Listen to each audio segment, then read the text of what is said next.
жұрт алдында кешірім сұрасын. Намыс жастар қозғалысы Алматыдағы ақш консулдығы ғимараты алдында осындай талаппен наразылық акциясын өткізді.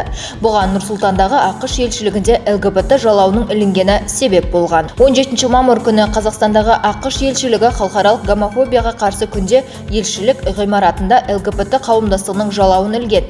Артынша бұл туралы елшіліктің Facebook парақшасында мәлім етті. Бүгін біз гомофобия, бифобия және трансфобияға қарсы күрестің жыл сайынғы халықаралық күнін атап өтеміз. Қазақстанда ЛГБТ қауымдастығының мүшелері әлі күнге дейін кемсітіліп, жапа шегіп, зорлық көріп жүргеніне алаңдаушылықпен қараймыз. ЛГБТ қауымдастық өкілдерін қоса алғанда барлығы қоғам өміріне жан-жақты және белсенді қатысуға мүмкіндік алуға тиіс делінген елшіліктің желідегі жазбасында. Намыс жастар қозғалысының құрылтайшысы Азамат Жолданбаев ақш елшілігі осы арқылы ұлттық құндылыққа қарсы әрекет етіп отыр деген пікірде.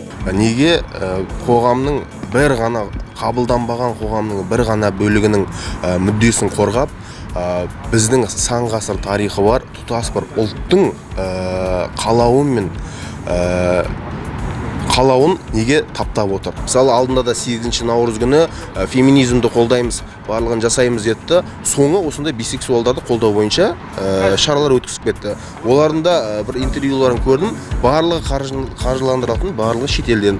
Сондықтан бұлар мүмкін Қазақстанға деген осындай бір іштен құртамыз, іштен жоямыз деген бір қитұрқы саясаты ма, қитұрқы ойлар ма, сондай дүниеде ендігіде мұндай жазылмайтын уәде беретіндей дүние болмаған жағдайда біз жалпы ұлттық бүкіл ел бойынша ақш саясатына осындай ЛГБТ бар және де осындай кембір дүниелерге қарсы ақштың бүкіл тауарларын тұтынудан және де қарсы үгіт насихатты әрдайым жүргізіп отырамыз. Наразылыққа шыққан белсенділерге ешкім жауап бермеді, ал қауымдастық өкілдері мұнымен тоқтамайтынын айтады.